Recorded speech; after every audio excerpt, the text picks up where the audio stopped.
Yomi Denzel, le self-made man ou le roi du bling-bling marketing? Bonjour et bienvenue sur Vita Spicy. Aujourd'hui, on décrypte le phénomène Yomi Denzel, le mec qui serait passé des HLM suisses au yacht de Dubaï. Une success story tellement parfaite qu'elle en devient presque suspecte. Alors son histoire, elle est aussi authentique que ses Rolex? On va creuser un peu tout ça. Et c'est la question qui tue, celle sur laquelle tout le monde s'écharpe. Est-ce qu'on a affaire à un vrai génie de l'entrepreneuriat, un mec qui s'est fait tout seul, ou alors au champion du monde du storytelling? Un maître dans l'art de raconter des histoires. Accrochez-vous, on plonge dans le vif du sujet. Pour comprendre le personnage, il faut commencer par la base, la genèse du mythe, sa genesis story si on veut. Et tout part de cette fameuse punchline, le pilier de son histoire, les HLM. Et là voilà, la phrase qu'on a tous entendue en boucle dans ses pubs. Mon père était un immigrant nigérien sans papier et j'ai grandi en HLM. Bam! C'est simple, c'est percutant, ça dessine instantanément l'image du petit gars parti de tout en bas qui a retourné le game. Le rêve américain mais version fondue savoyarde. Sauf que, évidemment, c'est jamais aussi simple. Derrière la belle histoire qu'on nous sert sur un plateau d'argent, il y a quelques petites astérisques, des détails que l'on a oublié de mentionner. Et c'est là que ça devient vraiment intéressant. Et ça a un nom. Le storytelling stratégique, c'est tout un art, hein. L'art de sculpter son histoire, de garder les moments qui brillent et de mettre sous le tapis ceux qui sont un peu moins vendeurs. Comme le fait que sa mère était cadre en ressources humaines et qu'elle assurait une bonne stabilité financière. Forcément, ça nuance un peu le mythe du mec qui mange des cailloux. Du coup, on en revient à la question. HLM ou storytelling de maître? Est-ce que c'est du mytho pur et dur ou juste une version optimisée de la réalité? La ligne est super fine, on est d'accord. Allez, on passe au deuxième pilier de la légende Yomi, son CV. Et là, attention les yeux, ça envoie du lourd. Un parcours tellement parfait qu'on se demande s'il n'a pas été écrit par un scénariste. Armée d'élite, grandes écoles et même Harvard. Et il faut être honnête, la base est ultra solide. HEC Lausanne, c'est pas la fac du coin, c'est le top du top en Suisse. Grenadier dans les forces spéciales, en gros le mec est une sorte de Rambo helvétique. C'est impressionnant. Et pour couronner le tout, la cerise sur le gâteau, le nom qui fait rêver, Harvard. Ah, Harvard, le Graal. Sauf que, là encore, il y a une petite nuance. L'image projetée, c'est celle du génie admis dans l'université la plus sélective du monde. La réalité, c'est un summer programme, un programme d'été, payant et beaucoup plus accessible. C'est très bien, hein, mais c'est pas tout à fait la même chose. Mais bon, avouons-le, le mot Harvard sur un CV, ça claque. Bon, maintenant on va faire un petit bond dans le passé. Parce qu'avant les Lambo et les jets privés, il y a eu une époque, disons, un peu moins glamour. Une époque que Yomi a peut-être volontairement effacée de sa bio Instagram. Regardez-moi cette évolution, c'est une vraie métamorphose. 2010, un ado fait des tutos de montage vidéo sur YouTube. Spoiler, ça ne marche pas. 2017, virage à 180 degrés, il se lance dans le dropshipping. Et là, 2019, boum, c'est l'explosion. La naissance du Yomi qu'on connaît, le mania du luxe. Mais attendez, arrêtons-nous sur ce Yomi de 2010. Faut imaginer la scène. Un jeune de 14 ans avec une petite voix qui n'a pas encore mué, qui explique comment faire un effet spécial sur un logiciel de montage. C'est presque mignon, mais on est à des années-lumière du millionnaire en devenir. Le Yomi en version bêta, quoi. Ok, on rentre dans le dur. Le nerf de la guerre, le pognon. La question à plusieurs millions d'euros. D'où vient vraiment la fortune de Yomi Denzel? Du dropshipping, comme il le martèle? Ou est-ce que le trésor est caché ailleurs? Alors si on écoute ses détracteurs, le modèle est d'une simplicité diabolique. Étape 1, tu te lances dans le dropshipping. Étape 2, et c'est là que ça devient génial, tu crées une formation très chère pour expliquer aux autres comment faire du dropshipping. Et étape 3, tu deviens riche, non pas en vendant des produits, mais en vendant le rêve de devenir riche, subtil. Et c'est là qu'est tout le problème, le doute qui plane en permanence. Est-ce qu'il a vraiment fait fortune avec sa méthode, ou est-ce que sa fortune vient de la vente de cette méthode? En gros, est-ce que le coach sportif a vraiment des abdos, ou est-ce qu'il est juste très fort pour vendre des abonnements à la salle? La question se pose. Mais qu'on l'aime ou qu'on le déteste, il y a un truc sur lequel tout le monde est d'accord, ce mec est un monstre du marketing. Il a littéralement hacké les réseaux sociaux. Il a compris les règles du jeu et les a pliées à sa volonté. Alors comment on casse Instagram façon Yomi Denzel? La recette est d'une efficacité redoutable. Prenez une grosse dose de lifestyle de rêve, yachts, jets, tout le tralala. Ajoutez une pincée de signes de richesse bien visibles. La Rolex au poignet, c'est la base. Saupoudrez généreusement de promesses de fortune rapide. Et pour faire tout péter, le cocktail final, des concours Instagram géants. Et est-ce que ça marche? Regardez bien ce chiffre. Plus d'1 million.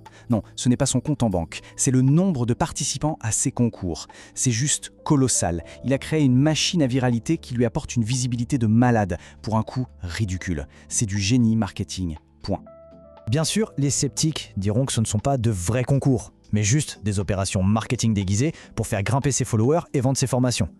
Mais au fond, vrai concours ou OP marketing, le résultat est le même. Tout le monde parle de Yomi Denzel. La preuve, on est en train de le faire. Et on boucle la boucle, on en revient à notre question du départ. Yomi Denzel, inspiration ou illusion?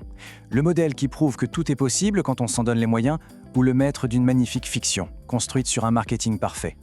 La vérité est sûrement quelque part au milieu de tout ça. Et ce n'est pas fini, la prochaine partie continue avec Yomi Denzel, restez avec nous.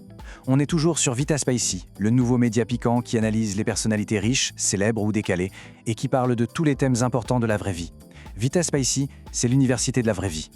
Restez avec nous parce qu'on va continuer de vous présenter Yomi Denzel dans la prochaine partie de ce podcast. On poursuit la présentation de Yomi Denzel. Alors après avoir décortiqué son ascension fulgurante, aujourd'hui on va soulever le capot. On va regarder ce qui se passe vraiment dans les coulisses de la machine Denzel.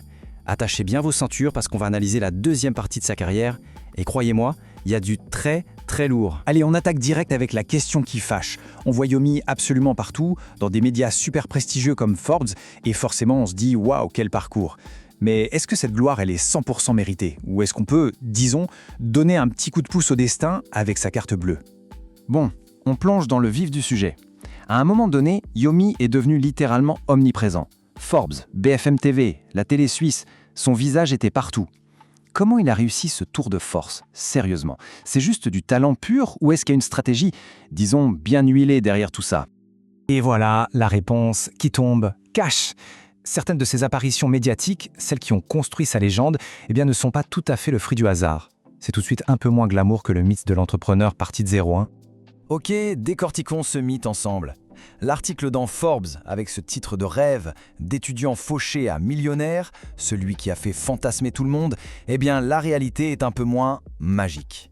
Il s'agit en fait de contenu sponsorisé. En gros, c'est un publi-reportage de luxe. Et franchement, ça change toute la perspective. Et attention, ce n'est pas fini. BFM TV, la grande chaîne d'infos, Yomi est invité pour parler de sa réussite. Sauf que cette invitation, elle aurait un petit coût. 9 000 € apparemment. À ce prix-là, on n'est plus un simple invité, hein, on devient un client. Et ça remet un peu en question sa crédibilité médiatique.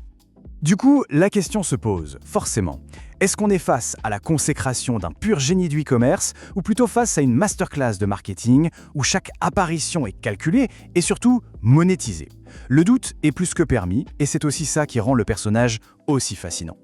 Après avoir bien secoué les médias, Yomi passe à la vitesse supérieure avec ce qui est pour le coup un vrai coup de maître. Il s'associe avec d'autres figures puissantes et un peu controversées du business en ligne. Fini de jouer en solo, maintenant il monte une véritable équipe de choc. Et la voilà, cette fameuse équipe. Yomi Denzel, le produit e-commerce, Oussama Ammar, le gourou des startups qui sortait à peine de la tempête The Family, et Antoine Blanco. Ensemble, ils lancent un podcast qui va faire l'effet d'une bombe, sans permission. Le concept est hyper simple, mais terriblement efficace. Chaque semaine, pendant 2 heures, ça parle business sans aucun filtre, ça balance des conseils, ça raconte des anecdotes bien croustillantes. Et là, attention, le succès est complètement organique. Le podcast cartonne et devient le rendez-vous que personne ne veut rater dans le monde de l'entrepreneuriat en ligne. Forcément, une alliance aussi puissante, une audience aussi fidèle, on se doutait bien que ça n'allait pas en rester à un simple podcast.